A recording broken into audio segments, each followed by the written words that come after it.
Terima kasih Anda masih setia menyaksikan Gaya Hidup Masa Depan. Cicil masa depan mapan dari sekarang.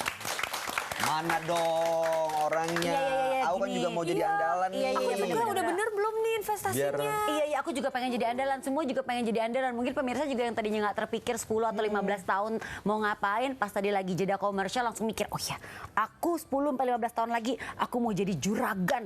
Juragan, misalnya juragan pepaya. Bisa. Yang ada di benak saya pepaya. Karena mungkin perkebunan pepaya. Oh iya, Iya sekarang kan? udah maju juga kan? Benar. Ya, tapi gimana caranya? Nah gini deh, langsung aja kalau gitu kita ngobrol sama pakarnya. Ini ada Bapak Nur Hasan Kurniawan, Chief Employee Benefit Manulife Indonesia.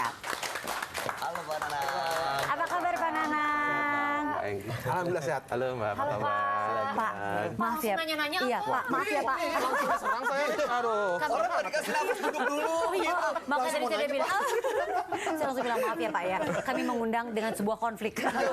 Bukan konflik sih, jadi sebuah ya apa ya. Hal yang kayaknya sih sebenarnya cukup lumrah ya Pak. Jika kita memikirkan dalam 10 sampai 15 tahun mendatang kita mau apa. Tapi gini dulu deh, kita mungkin harus tahu dulu sebelum kita ngomongin masing-masing problem kita nih ya. Ini sebenarnya gimana sih wajah masyarakat Indonesia dalam hal mempersiapkan hari tua mereka? Apakah mereka memang sudah prepare? Karena kan banyak juga kita lihat dalam kondisi sekarang ini, ih kasihan ya bapak itu sudah usianya sudah lanjut, Masih kerja. tapi masih kerja dan kerjanya untuk bayar uang sekolah anak, untuk bayar kehidupan sehari-hari deh Pak gitu.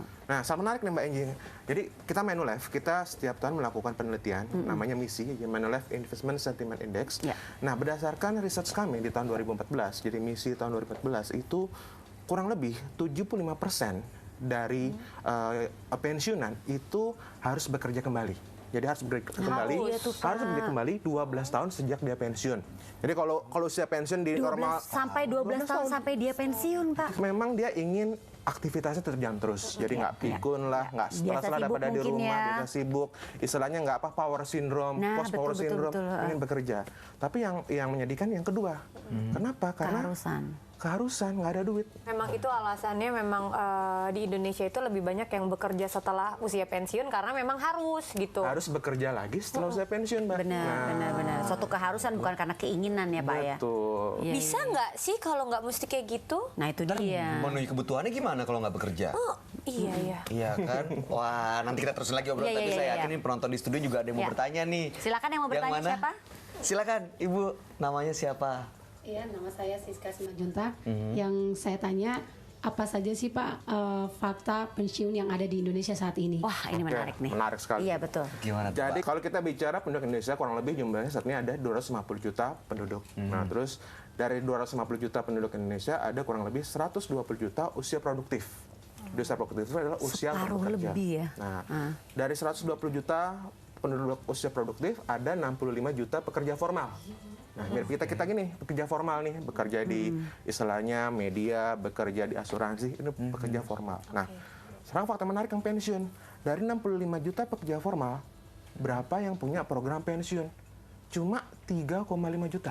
Dari 65 Pak, 65. cuma 3. Persen itu. Cuma 5%. Oh my god. Nah, terus kemudian balik lagi nih, pemerintah sudah punya program wajib ya. Kalau dulu namanya Jam Sostek. Iya. Sekarang namanya BPJS Ketenagakerjaan. Itu ada program wajibnya namanya JHT, Sarana Tambahan Jaminan Pensiun. Tebak, yang jumlah wajibnya berapa? Kurang lebih cuma 14 sampai 15 juta. Ada fakta lain nggak Pak perbedaan mengenai hal pensiun ini antara di Indonesia dengan di luar negeri? Luar negeri. Karena kita bisa melihat juga kadang-kadang di beberapa negara kayak negara tetangga deh, mereka tuh usia sudah lanjut, tapi Masih mereka bekerja. masih bekerja. Ya menarik sih. Beres-beres Ya. gitu ya. Iya. Kan kalau kita misalnya ke Singapura, ke China, Iya, kalau itu kita dia. lihat tuh, yang kerja di toilet tuh juga banyak kan orang-orang tua ya. Iya. Tapi mungkin kalau kita lihat negara tetangga ya, data yang kita ada itu kalau rata-rata penduduk yang punya pensiun ya secara Asia itu rata-rata adalah 67%. Oke. Sementara kalau di kita tadi wajib aja 22%. Iya. Dari pekerja formal yang punya program pensiun, dana pensiun cuma 3,5 juta, cuma 5%. Itu fakta yang ada di Indonesia dibandingkan dengan negara Asia. Gimana mau jalan-jalan ke Hawaii? Mas Bayu udah punya belum program pensiun? Alhamdulillah, walaupun belum. Udah. Belum. Oke ya. Kita kasih kesempatan mungkin penonton yang mau bertanya silahkan. Silakan Oke. Mbak, namanya siapa? Nama saya Ajeng. Saya ingin menanyakan apabila nanti saya pensiun, namun kebutuhannya masih tinggi, bagaimana ya? Nah, itu Oke. dia karena mungkin tadi ya inflasi segala macam ya. Udah pensiun tapi kebutuhan banyak nih Pak. Nah, kalau kita bicara sumber dana pensiun ada banyak. Yang wajib yang pemerintah, yang jelas itu ada JHT ya, program jaminan hari tua dari BPJS Ketenagakerjaan. Terus yang terbaru yang muncul di tahun lalu adalah jaminan pensiun. Terus juga untuk yang pekerja formal yang ada pemberi kerjanya itu juga wajib mencadangkan program pesangon nih bagi karyawannya. Itu program wajibnya. Nah, kemudian juga yang sukarela. Sukarela bagaimana? Ada DPLK, Dana Pensiun Lembaga Keuangan. Ya. Ada juga DPPK, Dana Pensiun Pemberi Kerja, termasuk juga tabungan nih. Tabungan di bank, tabungan investasi di reksadana, ataupun juga kemudian rumah itu bagian investasi kita untuk tabungan kita pensiun. Ya, ya. Cuma saatnya orang Indonesia ya, kalau lebih inginnya mencicil masa kini. Jadi kalau ada HP baru yang serinya 6, 7, 8, 9, Cicil. duluan tuh cicil dulu tuh. Tapi mencicil masa depan, entar dulu nggak kelihatan soal masa Iya depannya. sih. Kalau masa kini kan kelihatan gitu. Kita ketinggalan kereta nggak masalah, tapi kalau ketinggalan zaman tuh masalah kayaknya Pak. Tapi aku ada pertanyaan. Boleh, silakan. Boleh ya? Boleh dong. Kalau misalnya kita pensiun nih, apa kita harus benar-benar nggak produktif atau masih boleh tetap kerja?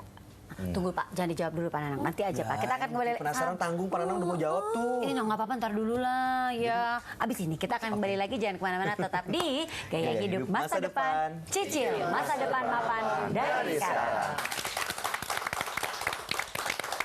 Berapa yang kita butuhkan untuk mencicil dari sekarang, ini tergantung usia kita, terus penghasilan kita, terus pada saat kita pensiun kita mau jumlah dana berapa nih. Nah, kalau ngitung saat ini, saya nggak bawa kalkulator nih Mas.